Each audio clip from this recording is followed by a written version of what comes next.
హనుమకొండ జిల్లా ఆత్మకూరు మండలం కటక్షాపూర్ పెద్ద చెరువు వద్ద జాతీయ రహదారిపై వంతెన నిర్మాణానికి ఎన్హెచ్ఏఐ చర్యలు చేపట్టింది.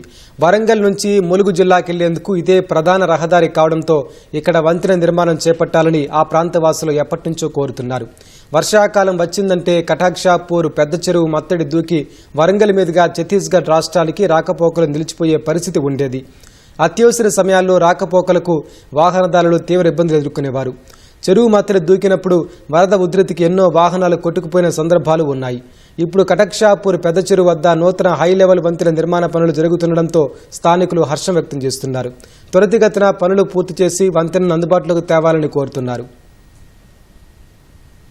వర్షాకాలం వచ్చిందంటే అలుగు పోస్తుంది. మినిమం 10-15 రోజులు నెల రోజుల వాళ్ళకు అలుగు పోతూనే ఉంటది. కాబట్టి జనాలు వెళ్ళడానికి కూడా చాలా ఇబ్బంది పడతారు. వెహికల్స్ మినిమం 3 days 4 days వరకు ఎటు అటు ఆగుతాయి. ఈ రూటుకు మళ్ళీ ఇటు శాంపేట మండలం నుండి కటచూరు విలేజ్ నుండి పత్తిపాక శాంపేట మాందర్పేట నుండి మళ్ళీ గూడెపాడుకు వెళ్తుంది. అంటే చాలా ఇబ్బంది కలుగుతుంది ప్యాసింజర్ కు గానీ వెహికల్స్ వెళ్లే వాళ్ళకి గానీ. 2 కార్లు కూడా కొట్టుకుపోయాయండి 2023లో. కాబట్టి ఈ వంతెన మా తాతల కానుండి కూడా విన్నారు, శాంక్షన్ అయింది వేస్తామని, కానీ ఇంతవరకు కాలే. ఈ వర్షాకాలం రాకముందుకు త్వరగా కావాలని మేము కోరుకుంటున్నాం. ఎప్పుడు వర్షాకాలం వచ్చినా నెల రోజులు మత్తడికి వస్తుంది. అదే విధంగా వారం 10 రోజులు బస్సులు రాకపోకలు బంద్ అవుతాయి. బర్రెలు కూడా కొట్టుకుపోయినాయి. ఒకసారి బస్సు కూడా కొట్టుకుపోయే ప్రమాదం అయింది. ఎప్పుడు నిర్మాణానికి వచ్చింది, అది పనులు నడుస్తున్నాయి. చాలా సంతోషం.